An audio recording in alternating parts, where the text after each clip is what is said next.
Yo, welcome back. This is Stu42 with another Minecraft video. Today I am going to have a bit of a play around episode.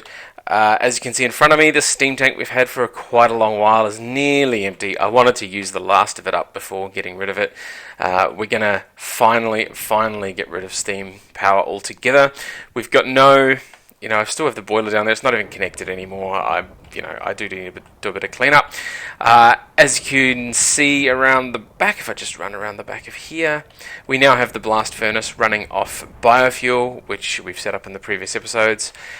This will eventually run the biofuel dry and the farms dry, but for now, I can process 2 stacks non-stop without much of a problem, which is fantastic. So I'm finally working my way through some of that aluminium dust I had.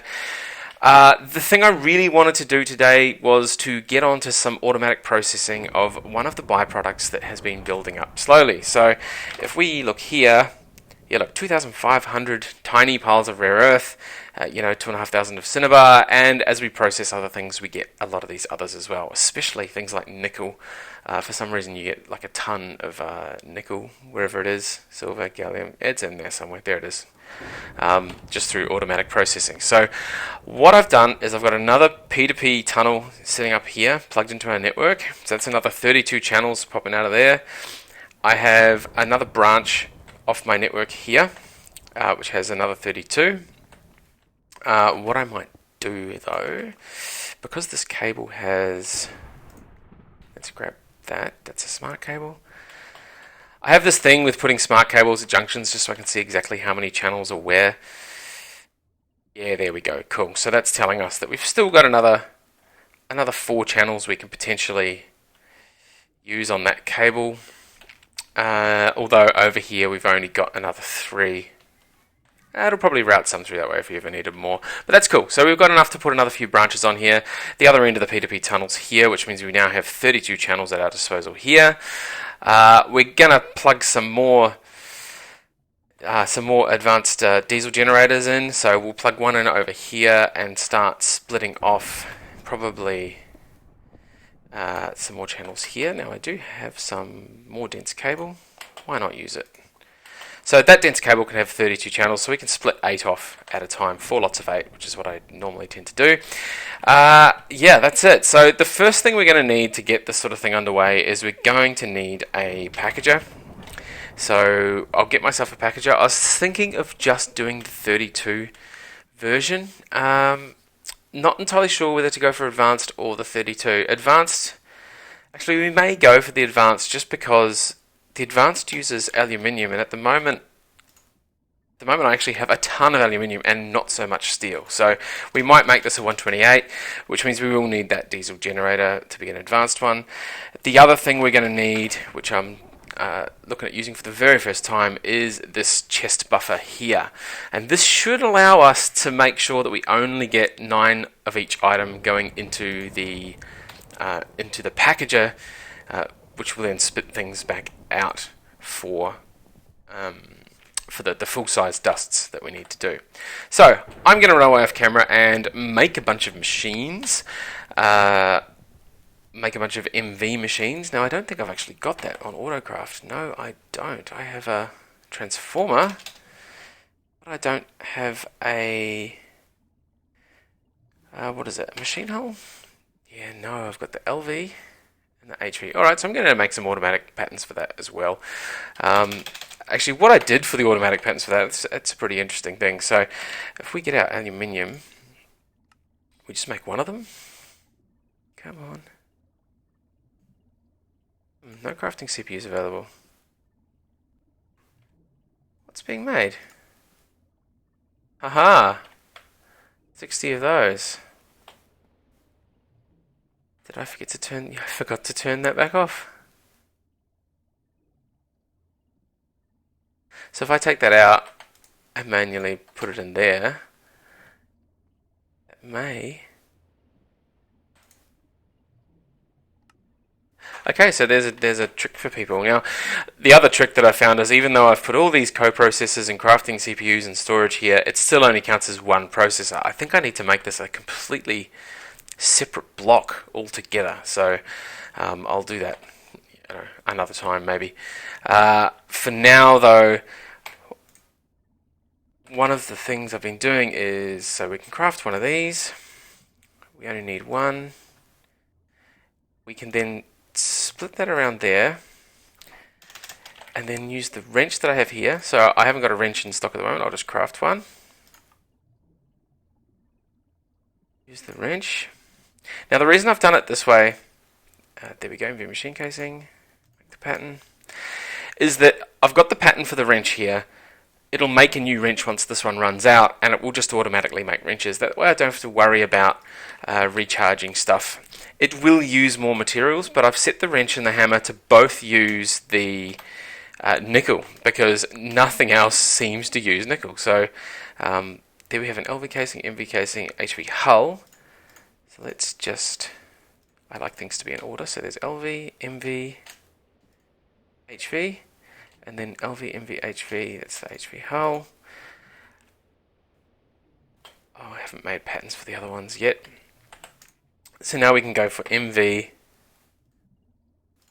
Okay, so you can see it needs to create 7. We've already got the one we've made. And boom, there it is. Cool. And now all we need is some copper cable. Two of them. That makes our MV hull. Grab a pattern for that. It's a bit of running backwards and forwards when you first get this sort of stuff set up. So there we go. And now whenever I want an MV hull, I can just craft it and it should be able to make the whole thing. Alright, so I'm going to run away. I'll make a bunch of these machines and I'll be back with you in just a moment once I have some stuff. See you in a bit. Okay, we are back and I am just putting the finishing touches on one of the last blocks we need. So we're getting our MV machine hull completely automatic, which is fantastic. So there's our medium voltage chest buffer. Oh, we're going to need some cabling. So I like to search 1 EU dash, gives me all the 1 EU volt loss cables. Platinum's pretty cheap for me to make these days, so let's make some 2 times platinum cable. So we'll grab 1, 2, how many do we want? 3? 3 should be enough. I haven't got this wired up to be fully automatic just yet. Alright. So I've got my export buses there. I am going to need a couple of capacity cards as well. Let's make them 2 times. Get some rubber. We're going to need some capacity cards. They are made like that. So basic card, ooh, calculation, iron, gold and redstone. Have I got any calculation? I do, excellent. So gold, iron, redstone. Now we're going to need few. Let's just grab 8 of them. And I think it's just a Certus quartz. Yes, so let's grab 8 of those. The other thing I want to grab is a copper. Because one of the things I want to do is we want to make this be used for a lot of things. So here we have our advanced diesel generator sitting there powering a medium voltage battery buffer, a couple of batteries, which is good. I always use these battery buffers now. It just seems to make life so much easier. So we're going to go 1, 2, 3. Our advanced packager is going to go here. Our medium voltage chest buffer is going to go here.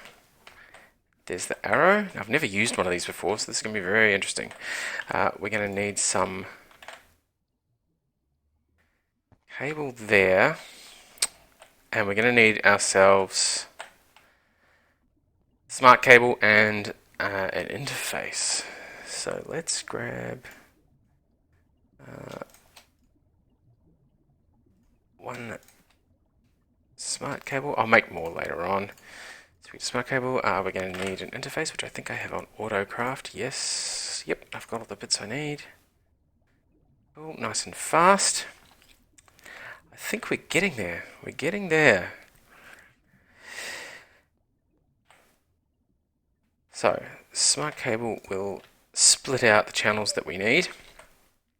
The interface will sit over the back of this so that when we set this thing to automatically exit, it'll automatically throw stuff back into our network. Now, this is the bit that I'm not entirely sure about. So what does that do? Emit, oh, that's emit redstone, okay. Emit energy. Oh, so you can emit energy as well, that's pretty cool. What's the G do? No. Invert redstone, don't invert redstone. So this is where I'm not entirely sure how this buffer actually works. So we'll get to that though. So we'll get the cable is going to go here and then here. And what I was planning on doing was using hoppers. So that way I can stack sort of 3 of these things high, because one thing you might have noticed is this has 27 slots in it. Hopper, well, it doesn't matter how many the hopper has, but the export bus here has a maximum of 9. So if I have 9 plus 9 plus 9, that equals the full 27. So I can actually use all 27 slots by stacking these hoppers up. I can also put another packager, another chest buffer on the other side, outputting the other way, and put another 3 up. So we can actually get quite a bit of throughput just for this one advanced packager. So the one thing that I have forgotten to make in all this is the, what is it called? This thing, the schematic for dusts. The empty schematic is made, okay, so it's going to make 2 stainless steel plates and 4 good electronic circuits. Oh, do I have any of those? No, I don't have any good electronic circuits. So as per usual, again, I'm going to have to run off camera to make a bunch of circuits. I haven't got this automated at all, so it's really just me. I mean, I know how to do this pretty much blindfolded now. I've got a casing extruder shape now, seems to be the best way to make these. So I'll make a bunch of these good electronic circuits. In fact, I think this will make exactly, I think it'll make exactly the number that we need. Yeah, this should make 16 pieces of that, which will make 32, and then we're going to need the tin. Alright, let me do this off camera. I'll come back with some good electronic circuits and we'll get ourselves our schematic made. I'll be back in just a moment. Okay, we are back once again. We have thrown a piece of solder. The last little bit's just coming across here to make our good electronic circuits. 4 of them. Come on. There we go. 4 of those. The other thing we needed was 2 stainless steel plates. So let's grab those. And that was going to make 2 stainless steel, 4 in an assembler just by itself, so that's cool. Don't need any soldering iron or anything. Those can go in there. Oof, and it's a slow one. It's a slow one. 160 seconds. That's at 4 EU per tick. So we've got a slightly faster assembling machine here, so that should be pretty good. We're going to need our screwdriver. Where is it? Oh, I'm out of a screwdriver. Oh, there we go. I have one in there. It's cool. So we can put the screwdriver there. It's nearly done.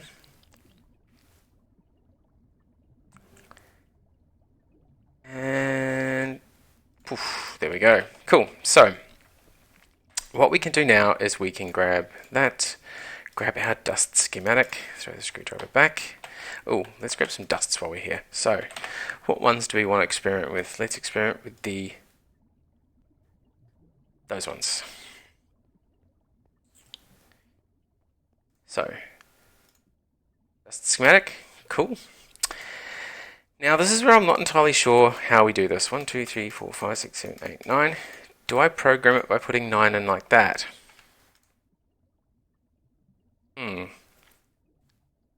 No, that seems to have just swallowed up all 9 of them. I wonder if you have to use a wrench on it or something. No, that's just going to change. Change which side it's on. Okay, so what if the screwdriver does stuff? Let's see what happens. Well, it does something. Makes a noise, not much else. Okay, so if we throw like the cinnabar in there, this is gonna... Yeah, see, it's not gonna put 9 through there.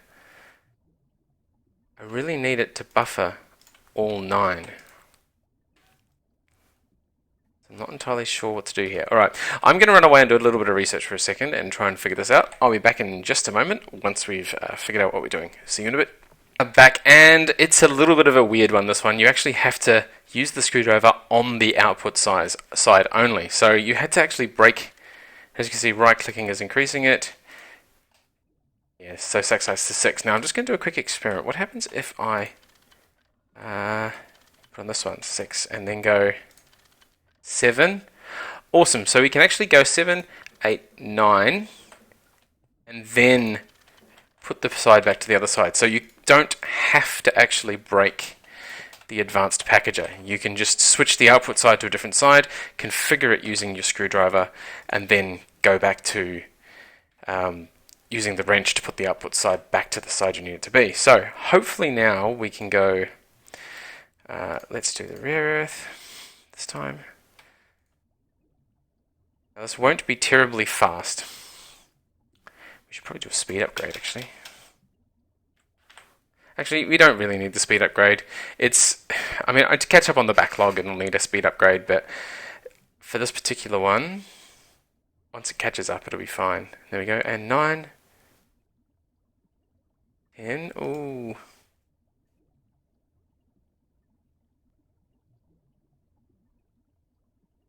It's not behaving the way I would expect it to.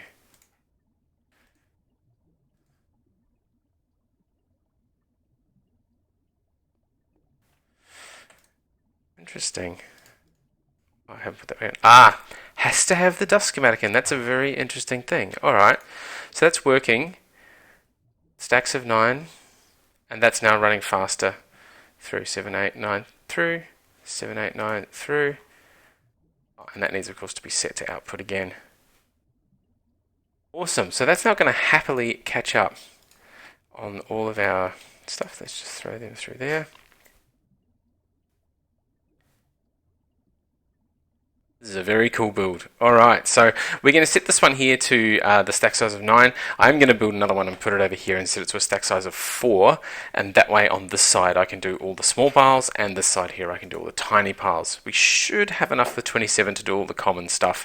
I'm not too concerned for catching all of them. I mean, if we run over here and look at our tiny piles of dust, I mean, there's way more than the 27. But to be honest, as long as you've got copper, gold, nickel, you know, these two, rare earth and cinnabar covered. The rest of them don't really happen that often. They're not sort of common enough for you to need. I mean, ruby dust. I rarely do ruby dust. Opal. I don't think I've ever seen opal dust before, other than that sort of one that I've got. Alumine's probably worth doing, and we'll see how we go. I may extend this build to have 2 stacks of 9 dusts and do a whole different thing for the 4 dust ones. But for now, that is an outstanding build and solves one of my long-running problems. And now we're throwing both through. Alright, so it's now it's switched to doing all the cinnabar first. Alright, and we are pretty much done. So as always, thank you very much for watching, and we will see you again next time.